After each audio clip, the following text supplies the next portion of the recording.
पर राजनीति कर रही है, ऐसे इससे क्या फ़ायदा मिलेगा और आपकी क्या प्रतिक्रिया इस पर?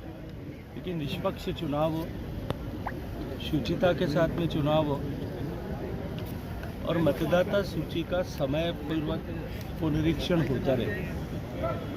जिम्मेदारी चुनाव आयोग की है और संविधान प्रदत्त अधिकारों के तहत चुनाव आयोग इस दायित्व को पूरा करता है। इस देश में अनेक बार इस तरह से स्पेशल इन्वेस्टिगेटिव रिव्यूज मतदाता सूची के हुए हैं। कांग्रेस पार्टी और कांग्रेस पार्टी के मुखिया महाराष्ट्र चुनाव के बाद में इस तरह के खुद आक्षेप लगा रहे थे कि मतदाता सूची में नामों में गड़बड़ी है। उसके बाद में कभी वो हाइड्रोजन बम के नाम पर और कभी एटम बम के नाम पर इस तरह के खुलासे करते रहे।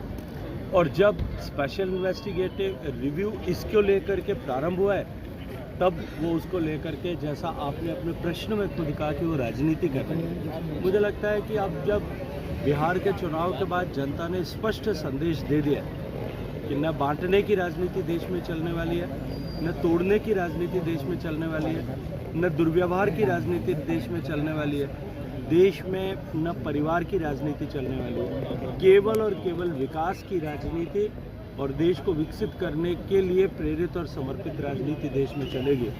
अब उसके बाद में भी यदि किसी को समझ नहीं आता है, अभी तो चुनाव होने बाकी हैं, बंगाल में चुनाव होगा, अब उसके बाद के जितने चुनाव होंगे, असम में चुनाव होगा, मुझे लगता है कि बाकी बचे हुए शायद संदेश जनता एक बार फिर ऐसे लोगों को दे देगी। लेकिन गहलोत साहब ये कह रहे हैं कि 12 राज्यों में उत्तर प्रदेश में भी करवानी चाहिए थी। उनको कहिए कि चिंता नहीं करें, सभी राज्यों में होगा। अभी 12 में हुआ है, 12 के बाद में शेष बचे हुए राज्यों में भी होगा।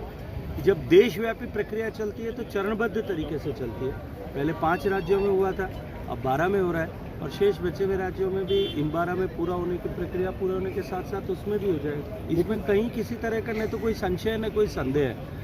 कुछ लोगों को ऐसा लगता है कि जो है हर चीज़ में कहीं ना कहीं राजनीति होती है, क्योंकि कांग्रेस पार्टी ने, जब से कांग्रेस पार्टी का अस्तित्व या आविर्भाव हुआ था, तब से लेकर के हमेशा अपना हर कदम जो है वो राजनीति से प्रेरित रखा था, हर कदम सत्ता से प्रेरित होकर के रखा था। अभी प्रासंगिक है इसलिए बताना चाहता हूँ, वंदे मातरम गीत जब आनंद मठ में बंकिम दा ने लिखा, वो वंदे मातरम गीत जो लाखों स्वतंत्रता सेनानियों के लिए प्रेरणा बन गया, वो वंदे मातरम गीत जो स्वतंत्रता संग्राम का मंत्र बन गया, वो वंदे मातरम गीत जो अभिवादन का पहला शब्द बन गया, वो वंदे मातरम जो शहीदों के लिए अपने मुंह से बोले हुए आखिरी शब्द बन गए। उस वंदे मातरम को भी जिन लोगों ने अपनी सत्ताओं और कुर्सियों के लिए बांटने का पाप किया था, और उस पाप के साथ, जैसा प्रधानमंत्री जी ने कहा कि देश के विभाजन की नींव रखी गई थी, जीवन पर्यंत जिन्होंने बांटने की राजनीति की, जीवन पर्यंत जिन्होंने तोड़ने की राजनीति की, और जीवन पर्यंत जिन्होंने अपने राजनीतिक स्वार्थ को सर्वोपरि रखते हुए सारे निर्णय किए, वो लोग इसके अतिरिक्त कुछ सोच सकें, मुझे लगता है इसकी संभावना भी नहीं। लेकिन ऐसा